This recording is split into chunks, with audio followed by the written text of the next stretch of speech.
Well, hello and welcome to CS Suite Marketplace. This webinar series offers fresh perspectives and strategies presented monthly by knowledge specialists from the Conference 40 Platinum and Gold sponsors. I'm Lisa Collins with CS Suite, your moderator today, along with Dan O'Brien with Avertra, who will facilitate the question and answer session. We invite you to mark your calendars for CS Week and Conference 41, scheduled from May 22nd to the 26th, 2017, at the Fort Worth Convention Center in Fort Worth, Texas.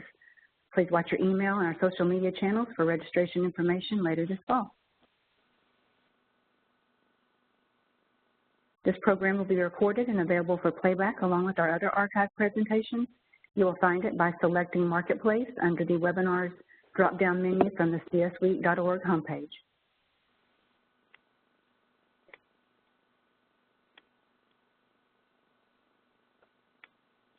Attendees are encouraged to upload questions to the Q&A panel as they arise. However, all questions will be held until after the presentation for the Q&A segment. Please ensure that you address your questions to all panelists so that they may all see them.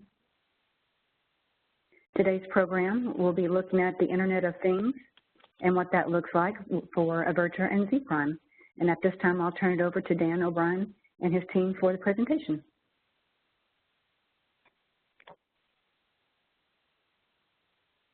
My name is Dan O'Brien.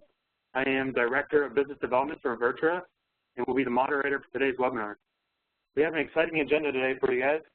We'll hear from ZPryme and the research that they have done on the relationships between utilities, their customers, and technology, followed by Avertra representing the use of new technologies and the Internet of Things for utilities. I'm joined today by my colleagues DJ Taylor and Matt Daniels, as well as Austin Rosenbaum from ZPryme. I want to start with who is Avertra. We were started in 2007, and just this past month, we're very excited and proud to announce that we are a member of the Inc. 500, which is a list of America's fastest growing private companies. We're headquartered in Herndon, Virginia, just outside of Washington, D.C., with an office in Pittsburgh, PA. Globally, we have offices in Jordan, Dubai, and India. We started as a services company focused on the utility industry, working on utility industry enterprise systems, such as the ones you can see here on the screen. Throughout our services work, we discovered a white space in the utility industry where there was a lack of easy-to-use, modernized software that integrates with these systems. So we developed our My Utility product suite, which optimizes the business processes throughout the new construction and cash cycle. Throughout our products, we also offer PCI-compliant cloud hosting, business process outsourcing, and payment processing. Throughout the growth of our products division, we have started a skunk team lab where we are continuously investigating emerging technology for utilities, some of which you will see momentarily throughout this webinar. But with that, I want to hand it over to Austin to introduce ZPryme. Hey, thank you. It's really a pleasure to be able to, to share some of our insights with you all today. But before I get started, I wanted to give you a little bit of background on ZPryme. We were founded in 2005, and we're currently based in Austin, Texas. We're a market research firm and events company in the energy and utility market space, and really our goal is to help leading organizations better connect, engage, and understand the industry through fresh and innovative channels. And you can see a lot of our recent content on our flagship site, ETS.com. We're probably best known for producing our annual event called ETS, Energy Thought Summit. It happens every year in Austin, Texas, and our next one will be March 27th through the 30th. If you'd like more information on that, go ahead and check out ets17.com. So a lot of what I'm going to be sharing today is kind of an accumulation of research that we've done over the past several months, recently in 2016. I'm going to mainly share what we're seeing in IoT, machine learning, and customer engagement channels, and sort of the evolving role of these technologies at utilities.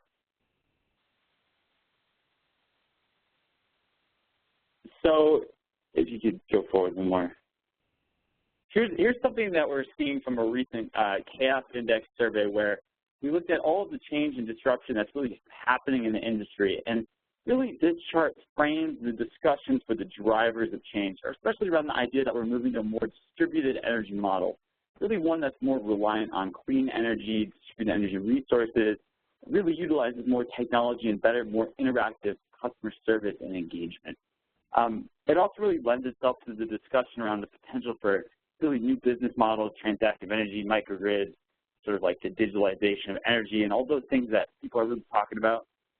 Someone really has to make those things happen, but the question is really who. So the groups that we really feel are going to push these forward, and you know, from looking at the graph, we see that there really was no consensus amongst respondents on solution providers, regulators, consumers. Really, you know, they seem like they're all going to play some role. But the really surprising stat from this question is the lack of confidence in infrastructure providers, such as utilities, to really drive this change. But, you know, it really also points to the fact that there's also an opportunity for consumers themselves to drive the change, and also for utilities to step up. You know, at this point, seemingly anyone can really drive the innovation at this case, in this space, really provided that they understand the ecosystem. Next slide, please. So out of a survey of 200 North American utilities, we found that 82% believe that IoT is an important tech trend, but really only 31% have a comprehensive plan. So really, what's going on with this other 50% who said that IoT is important but don't have a plan? Well, you know, these technologies, you know, there's always a little bit of lag in terms of adoption. And, you know, these various IoT use cases are certainly complex in nature. They're not going to happen overnight. Utilities recognize the power of the IoT. There's really no doubt about that. But they're not typically fast-moving. Although IoT has, you know, really been around for a while, it's important that utilities start developing plans because it can have huge implications to their organization. One thing that's also important to point out here is that smart meter deployments are really, they're really part of the IoT, and so are other distributed sensors. It's just a matter of recognizing these technologies as part of the IoT and really building an all-encompassing plan that really links the different use cases together. Next slide, please.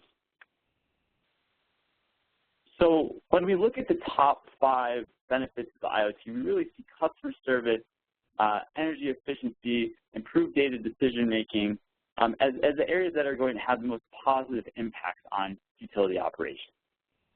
Where IoT is really strong is obviously at the grid edge, and that's, you know, that's where we're finding the distributed energy resources and the energy efficiency mechanisms, and that's where IoT will lend a hand in providing valuable insights into how these structures really behave. Grid edge is also where the customers are, right? So utilities can use this data to better understand what is happening with their customers. I think ultimately, in turn, this will enable them to deliver better customer service, more tailored to the specific customer needs. And, you know, just looking at things like home energy networks or smart homes and platforms that really allow customers to monitor, manage, regulate, monitor their usage, those are really all IoT devices, and those really give customers better options. And we found, and you know, I'm sure that most of you would agree, that even if you don't, even if the customers aren't all using them, having those options really drives satisfaction. Next slide, please. So here's an example of a tool that utilities are already using to drive better customer service. As part of the smart grid, really the home energy management system, HEMS, has been increasingly important. Although really HEMS typically, you know, includes a large element of software, really there are some important critical hardware aspects that fall into the realm of the IoT. You know, and this graph is from a survey of 1,000 U.S. consumers, and we asked them really how likely they are to purchase home energy management systems. So the trends you really see reflected here have been kind of going on for a while. This is a graph of like 3 years. You'll see there's quite a bit of volatility, and a lot of this might be influenced by rebates and other various service offerings programs.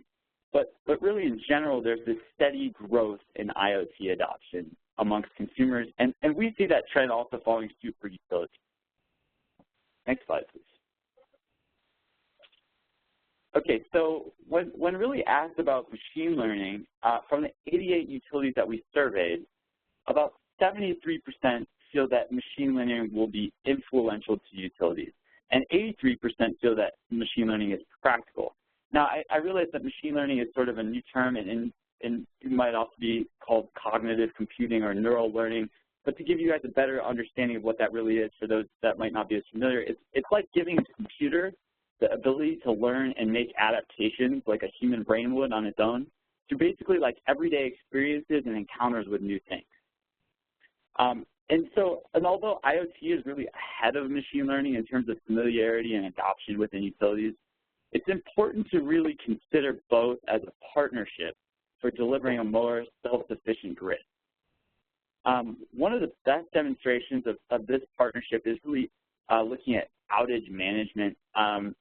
You know, we could use the capabilities of machine learning to really predict outages through the acquisition of data from IoT-type devices spread out across the grid, and also be able to identify outages faster and even predict them and then eventually help prevent them from happening. Another prime example of this is really to use the pair to improve customer management. We're going to be constantly mining all this data from adding devices across the distribution system. Machine learning really helps utilities understand how the customer behaves and identify, you know, what their likes are, what their wants are, and you know, how to design new service offerings for the future. Really, IoT and machine learning go hand in hand. There's no way that in the future utilities can process all of this incoming data at a real-time basis. Machine learning will help sort through this data, you know, and segment the critical and non-critical elements. You know, it allows us to process data in real time in the most efficient and effective ways.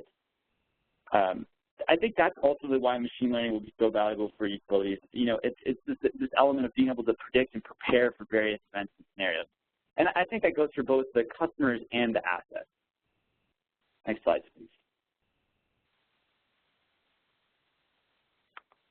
So, you know, IoT and machine learning are definitely important pieces around customer service, but the channels of engagement are equally as important too, right? So looking at this chart, we see that utilities are certainly engaging with their customers in a lot of different ways. And those expectations that the customers have are really evolving rapidly. We've found that homeowners of tomorrow, specifically the millennials, have an entirely new set of expectations for engagement with their utility. The experiences are driving, you know, their experiences in other industries are driving new expectations. This idea of sort of an instant action or a one-click service, something that likens to Amazon Prime, is really more important to the customer today than it was of a year ago. And, you know, utilities must work with new partners to, you know, for various aspects, e-billing, and this whole idea of designing apps that really streamline the process, provide customers with information really where they want it, when they want it, and how they want it. Utilities are also, you know, need to be looking at new channels for feedback on their own services, such as monitoring social media, or even looking at things that might not even really be on their radar yet. Say something like, say, Yelp, or, you know, these are the tools that will really help utilities understand their effectiveness and their engagement and the services they provide. Obviously, you know, from this chart, we see company websites are certainly popular, but really look to voice recognition, text, mobile apps. Those are really going to become popular in the future. Next slide, please. So there are a lot of new opportunities for utilities to better engage with and provide new services for their customers. You know, this chart really illustrates the things that utilities are doing to generate new and sustainable revenue streams. And all of the things can really have IoT aspects to them. You know, we've seen that, you know, it isn't enough just to communicate with the customers about billing outages. There are many ways to establish stronger relationships with the customers, and one of those ways is through offering new products and services. And really what this slide shows is a recent study we did with utilities where we asked them about different products and services that they offer to customers. And as you can see here, utilities are really working on a lot of different ways to engage with their customers: energy audits, smart thermostats, consulting services, or even getting into the other services such as like telecommunication services, right? There are just a ton of different opportunities that utilities have now available to them today to build stronger customer connections. There are just a ton of different ways that the IoT will come into play here all across the map. And yes, so next slide, please. So when we're thinking about the IoT, really, and it's sort of its implications for customer service and utility industry as a whole, really there's three main things that I think we should all be considering, right? So given these challenges, you know, and the challenges and changes, you know, what does the utility of the future look like? How does the IoT fit into better plans for, you know, customer engagement and new revenue opportunities? And how can we maximize the value of the IoT? Those are the insights I really wanted to share with you guys today. I certainly appreciate the opportunity. And, you know, those are some of the questions that to be thinking about now as I turn it over to DJ to continue with the rest of the webinar. Hey, Austin. This is DJ Taylor. Thank you very much. And I hope over the next 35 minutes, myself and Matt Daniels, our research director, will be able to answer these questions for you guys. To piggyback a little bit on the research that ZPryme has shared with us, we wanted to take a minute to just set the understanding of where we are as an industry relative to the Internet of Things. And as I kind of like to joke, the forecast is sunny with a chance of rain. The sunny part is, as an industry, utilities have been ranking highest among those expecting both short and long-term impacts from IoT. And this shouldn't be a surprise to most of us, as the investments we've been making in smart grids over the past 10-plus years, in a sense, are industrial IoT. The cloudy or rainy part of the forecast is that we see some challenges.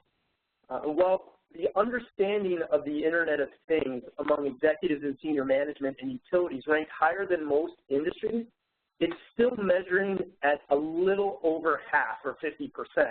So there's a lot of opportunity and education that still needs to take place in what is already considered an advanced industry as to how IoT can change their business.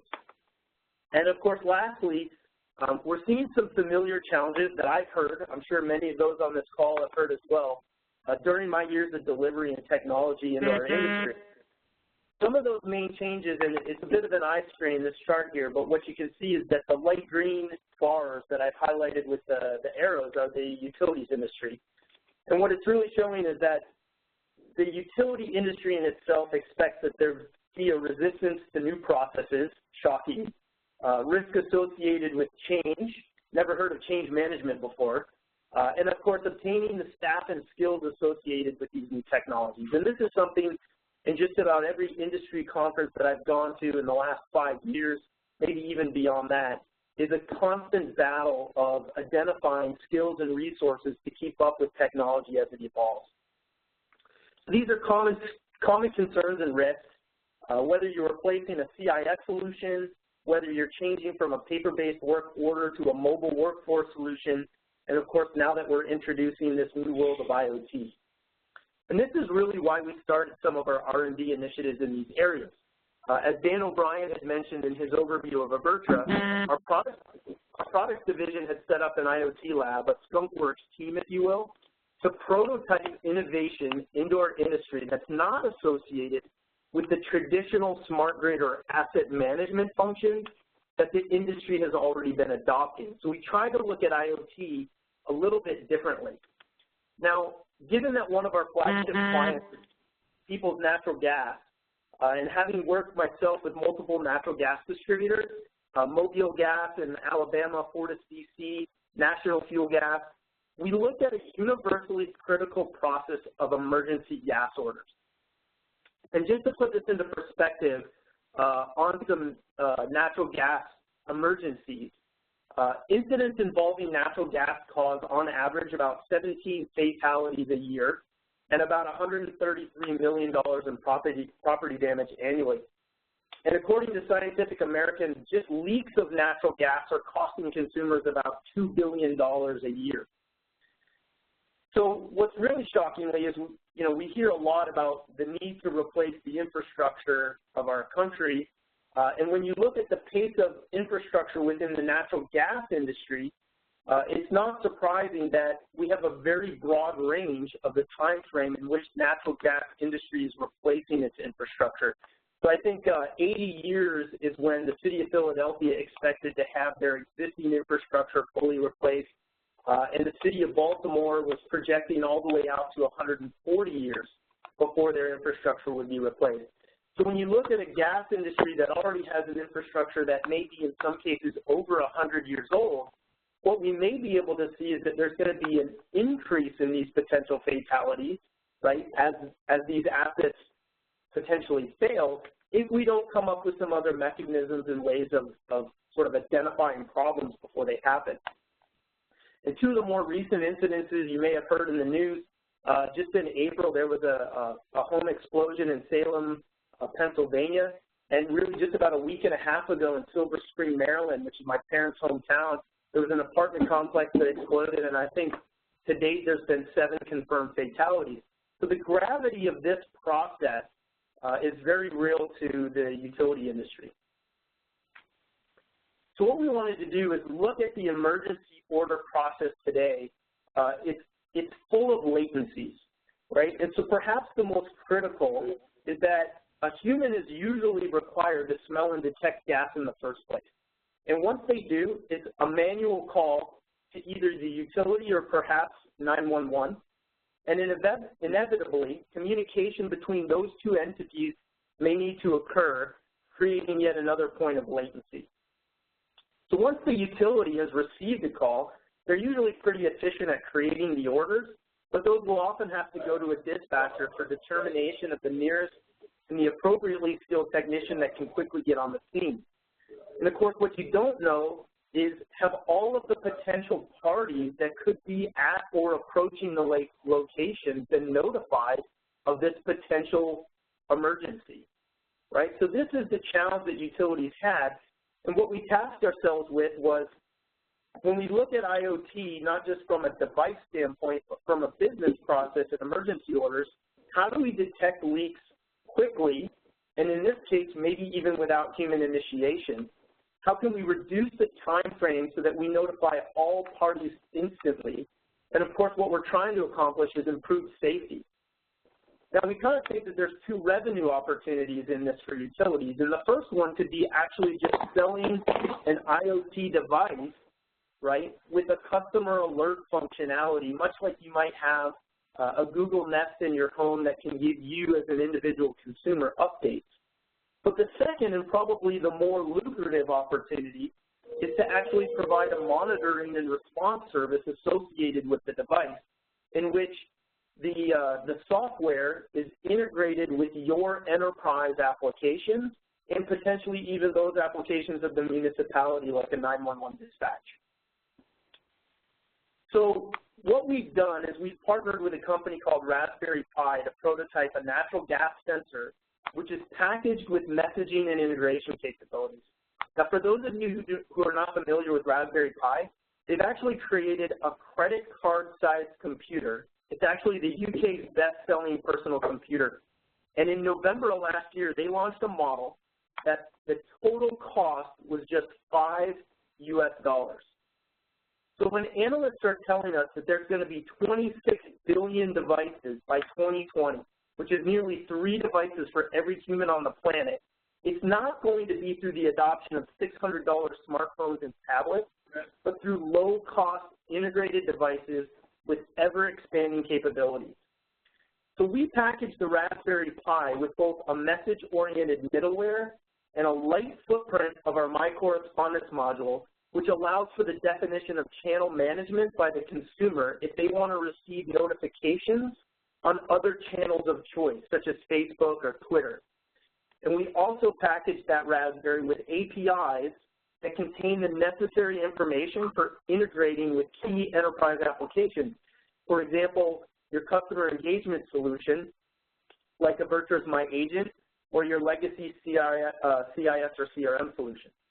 And then, of course, a dispatching module and mobile workforce solutions such as My Field Agent, MySelfService, and or other third-party legacy solutions that you guys may have in place. So this is how we see the process working in the new world. Real-time alerts to all potential, inhabitants or people who live at the location, real-time notification and integration with your enterprise applications, as well as third parties, in this case, first responders. And of course, what we're trying to accomplish is an increased safety situation in this case. So without further ado, I'm going to turn it over for the demonstration to Matt Daniels, our Director of Products.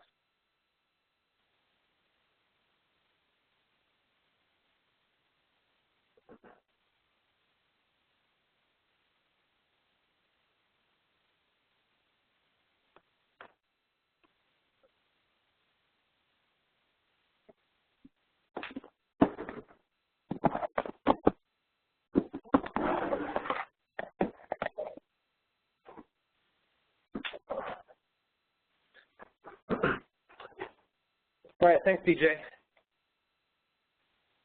In Avertra's IoT and Innovation Lab, we are studying and building applications that are centered around emerging technology. IoT is one of them. IoT has been a buzzword for a while now, and many sensors have emerged that are IoT-enabled.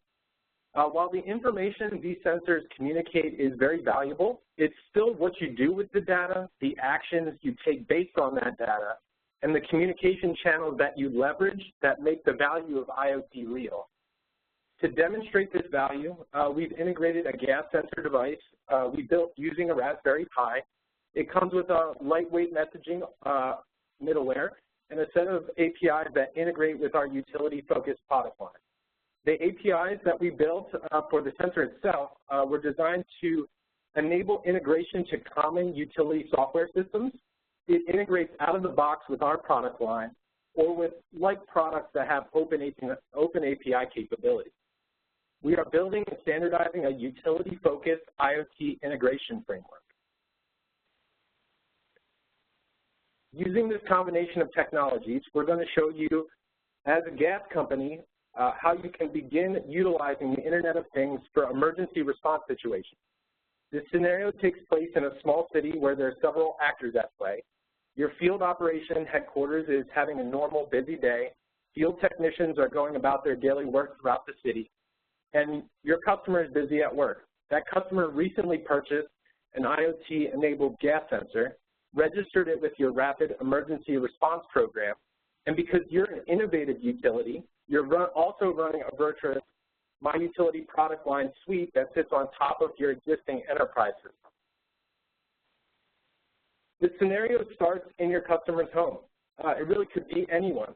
The customer places the gas sensor near a gas line entry point or near an appliance in the home that has a heavier use of gas. One day while that customer is at work, the sensor detects a gas leak. Rigorous testing of the gas sensor itself must be done before the device can be deployed to consumers to ensure proper detection thresholds. But once the gas is detected, immediately an audible alarm would be heard inside the home. This alert will allow anyone in the house or nearby that there's a problem and prompt them to vacate the property immediately. Your customer may actually be sitting in their office and have no idea that this is occurring. The point here is that the customer could really be anywhere, but we need to reach him or her and let them know that this gas was detected inside their home. Text messaging is an efficient way to reach the customer, so a simple message with a large implication is sent to the customer.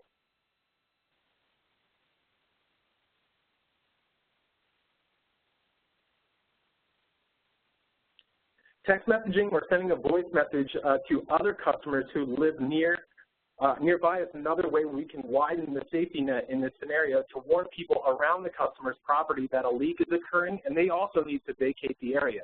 Thinking back to the example DJ talked about earlier in the presentation of an apartment building that had a gas leak that led to a fire, wouldn't we have wanted to communicate to all of those residents in that apartment building? Now that the customer is informed of the situation, we want to get first responders to the scene as fast as possible. Having GPS-enabled devices and technician profiles in our information systems today allow us to not only find the closest technician to the problem, but also the technician that is skilled to resolve the issue. The Raspberry Pi device itself is also equipped with APIs that can integrate to local 911 emergency centers. This enables immediate communication to and response from fire and rescue units. This eliminates the need for manual coordination. The packaging and dispatching of this information and API call should ideally be managed by a communication framework. MyCore takes input from sensor devices, analyzes the delivery channels, and packages the right message for the right channel. Digital forensics embedded in the application let you track every step of the communication. Technicians with mobile applications can now receive the work order in real time, just seconds after the initial detection of the gas leak. GPS-enabled devices navigate technicians on routes with less traffic on their way to the scene.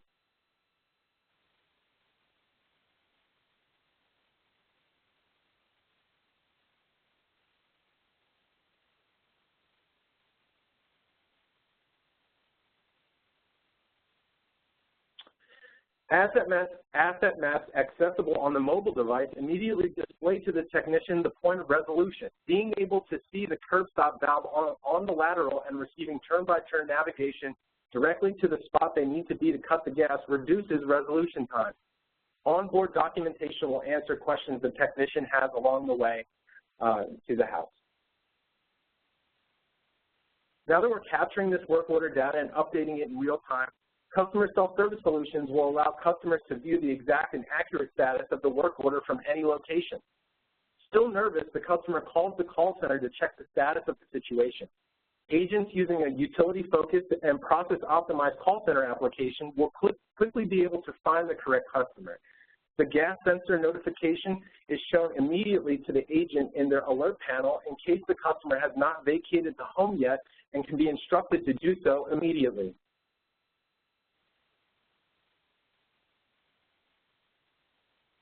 Integration with the mobile workforce management solution will allow the agent to communicate an accurate estimated time of resolution to the customer.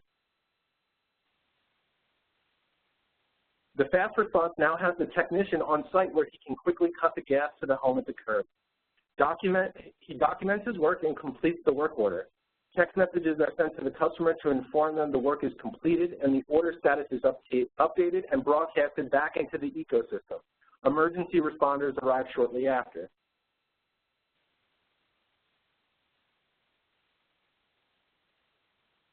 In today's world, a lot of people are writing about their day on social media channels. Do you think this customer who is actively engaged in social media will want to write about this day on their favorite channel? You bet. For sure they're going to want to write about that. You can show your exceptional level of customer service by utilizing automated social media replies and track what your customers are saying about you.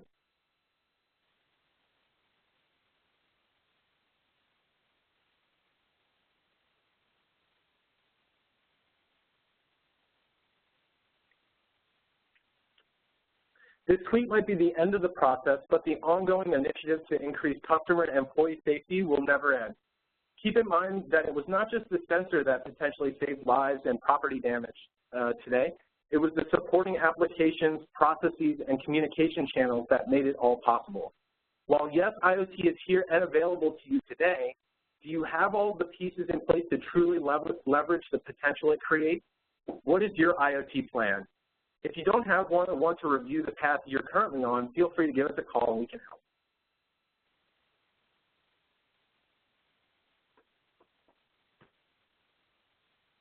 Thanks, Matt.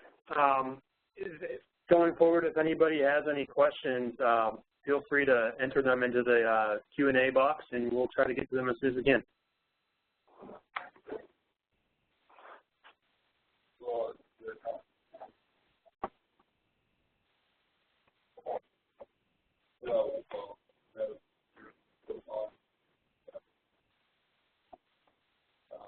So there is a question that says, is it possible to get in contact with one of DJ's development representatives? And the answer is yes. certainly reach out to me on LinkedIn. I'm posted as Douglas Taylor, which about the only people who ever called me Douglas were the Catholic nuns I grew up in. But yeah, Douglas Taylor on LinkedIn. There's also a question here, where is the phone CSR on slide 13? That was the one on the modalities of customer engagement. To speak to that point, we were really looking at digital customer engagement, really looking at emerging technologies and the digital forms of customer engagement.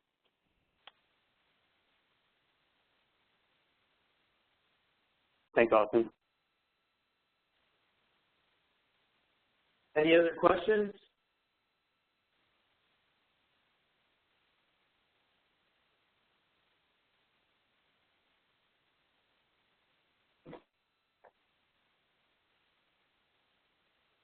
How far away are we from the system whereby the IoT can shut off a second after the detection? So this is there's a great question. Let me just read it here. So it says, how far away, and I'm guessing, the question is, are we as an industry away from a system where the IoT-enabled system would be able to shut off the leak seconds after detection? In fact, we've actually had some discussions because I have a friend of mine with a similar device installed in his house for the purposes of stopping a water leak. He suffered a major water leak in his home a couple of months ago, and he went out and bought a valve that literally gets cut into his water main, and then these detectors can automatically shut it off. So it would really just be a matter of working with probably gas plumbers that would have an automated valve with an antenna and Wi-Fi relay. From a technology perspective, I think we're there. I haven't seen any vendors that have done this, but I think it's a great question. Maybe that's something we need to look into. I'd also like to add something here around the same topic. It also presents an opportunity for utilities to start working together. So, I mean, you have AMI meters in electric that provide remote shutoff. And while we're talking about gas in this example, you also want to reduce any electricity or sparks that could be happening throughout the house. So while, yes, cutting off the gas would be primary, you could also look at partnering with, partnering between the gas and electric companies to have a solution in place that would not only cut the gas, but also cut the electric to the home and avoid sparks or other sorts of electricity that could be in the house that could be the catalyst for the fire. Yep. And then we had a question here about how many utilities are currently using the device. So at this point in time, it's in development and prototyping. We're actually looking at working with a couple of gas companies in order to deploy some pilots. But at this point in time, it is not in production.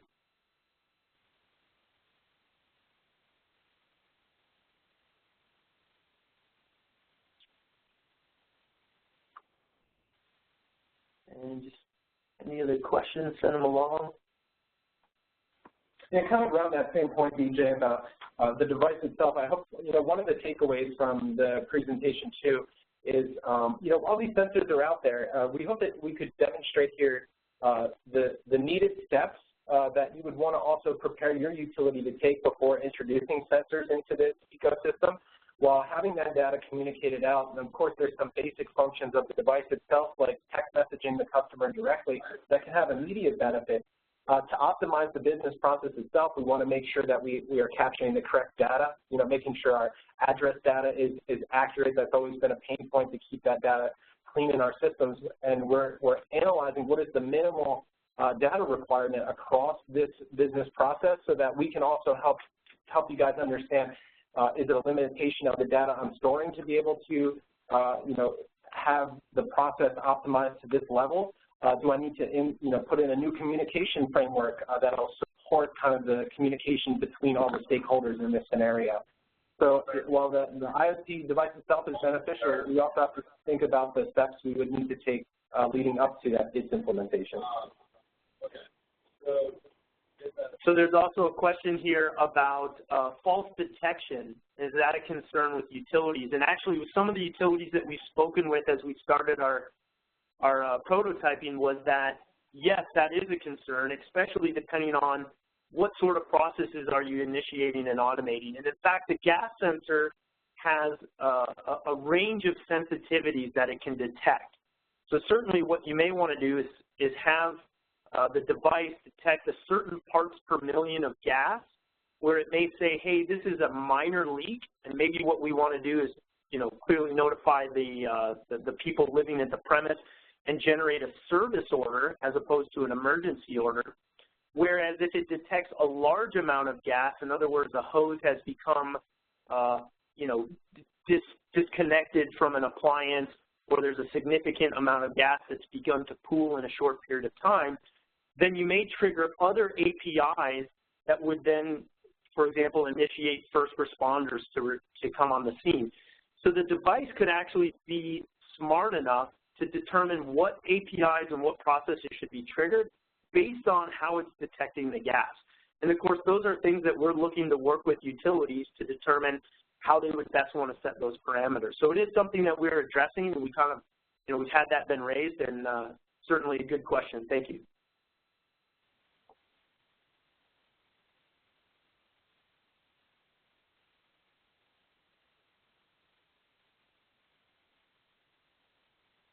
So there's a question here, have you done any work with other utilities, electric or water? So yes, we have. Actually, one of our clients is Loudoun Water, just outside of Washington, D.C. They're both a user of our products and our services. And then we've also been doing work with, for example, the city of Tacoma, just south of Seattle. We did a big integration project between their enterprise applications and Esri for GIS enablement between work orders and field enablement. We've done lots of work throughout the United States. We really didn't want to make this who we've worked with, but we can certainly share that information on a separate call. An additional note there on the topic of IoT in the water industry. We are building a contamination sensor. That is one that we have working, you know, we are getting in progress in our skunk labs right now that will, you know, detect any sort of contaminant in the water that you would be able to place and have it float in a main and then report back contamination levels.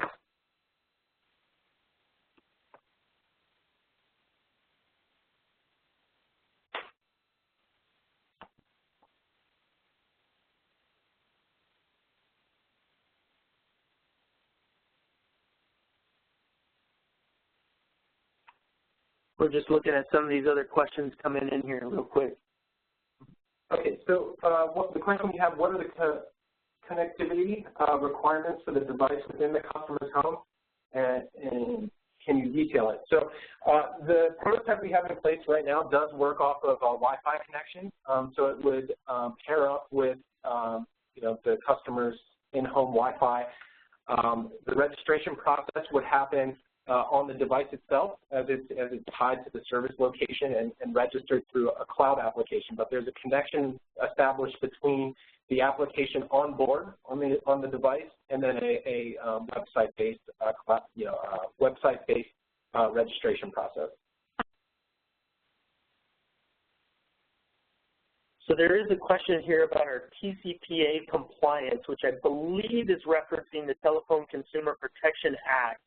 I'm not fully familiar with all of the details of that.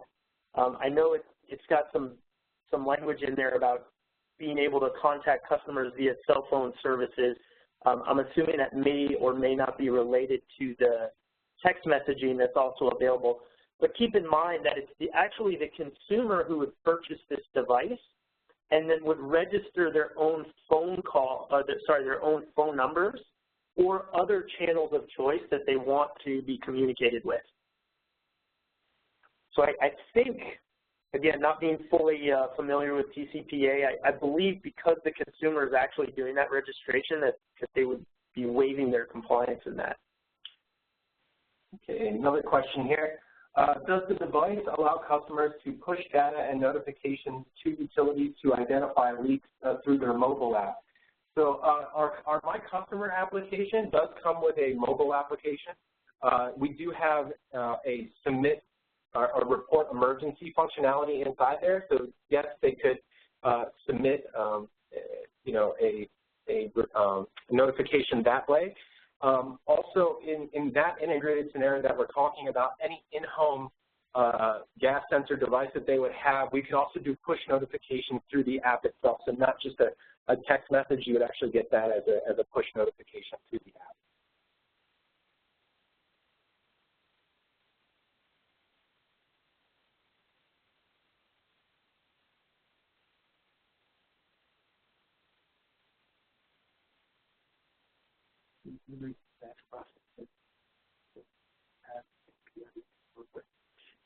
So there's a question here, can you integrate through batch processes in the event that the utility does not have an API you can work with? And I guess, you know, the concern there would be obviously the frequency in which the batch would be you know, tickled or recognized to be able to upload and initiate these. But yeah, certainly it could be integrated with that.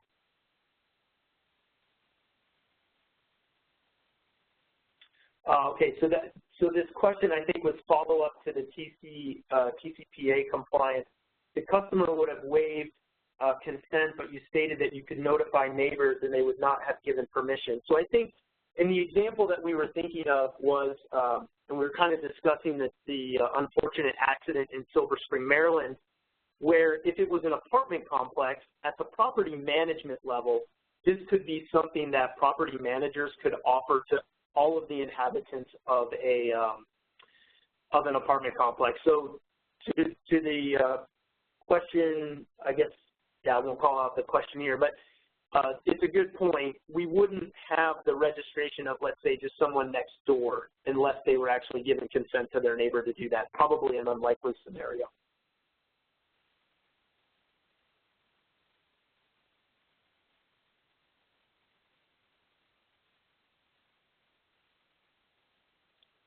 All right. Well, this was great feedback. I think we got more questions than we were anticipated. We went a little bit faster, but I don't think anybody's ever upset about when a webinar gets through early. So without further ado, if there's any other follow-up questions, as I mentioned, you can certainly contact us on LinkedIn, and we look forward to speaking with anybody of interest parties. Have a great day, great week, end of the summer. Back over to you, Lisa. Well, thank you. That was a wonderful presentation and shared a lot of great information. I'm sure the attendees appreciated everything. As he mentioned, if any follow-up questions in the event that you're unable to reach him on the virtual team, which I hardly doubt that, but if you do, Amber Weens with our office will be available to facilitate that question as well. And if it wasn't answered today, we will do our best to get those taken care of for you too. So like as they said, we're near the top of the hour, so we want to give you back about 10 minutes every day, and we appreciate you attending. And with this, we'll close out the session.